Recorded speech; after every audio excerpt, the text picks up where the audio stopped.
తెలంగాణలో సార్వత్రిక ఎన్నికల నేపథ్యంలో కీలక పరిణామాలు చోటు చేసుకుంటున్నాయి. గెలుపే లక్ష్యంగా పార్టీలు వ్యూహాలకు పదును పెడుతుంటే నేతలు కూడా తమకు కలిసొచ్చే పార్టీలోకి జంప్ చేస్తున్నారు.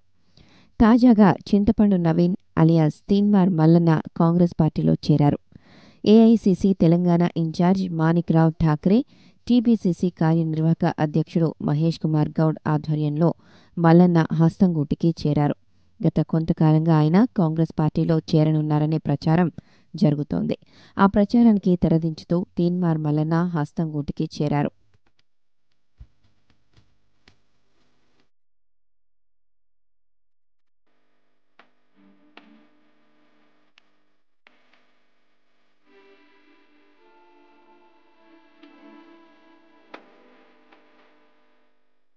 గతంలో బీజేపీ పార్టీలో చేరిన మల్లన్న అందులో నుంచి బయటకు వచ్చి అధికార పార్టీతో పాటు బీజేపీపై కూడా తనదైన శైలిలో విమర్శనాస్త్రాలు సంధిస్తూ విరుచుకుపడుతున్నారు.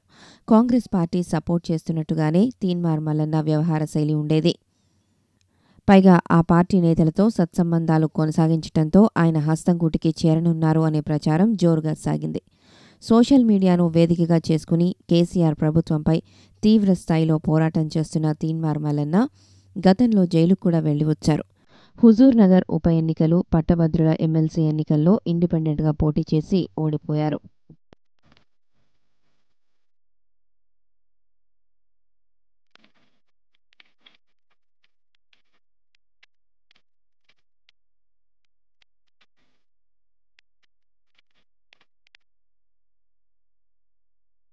అయితే తెలంగాణ అసెంబ్లీ ఎన్నికల్లో ఆల్ ఇండియా ఫార్వర్డ్ బ్లాక్ పార్టీ తరపున తీన్మార్ మల్లన్న బరిలోకి దిగుతున్నారన్న ప్రచారం కూడా ఓవైపు సాగింది.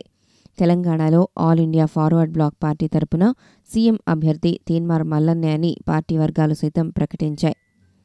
ఈ మేరకు మల్లన్నతో ఆ పార్టీ పెద్దలు చర్చలు కూడా జరిపారు.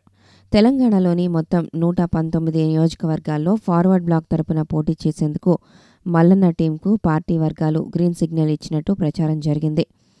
ఇలా రాజకీయ వర్గాల్లో ప్రచారం జరుగుతుండగానే తీన్మార్ మల్లన్న అనూహ్యంగా సీఎం అభ్యర్థిత్వాన్ని వదులుకొని కాంగ్రెస్ గూటికి చేరారు.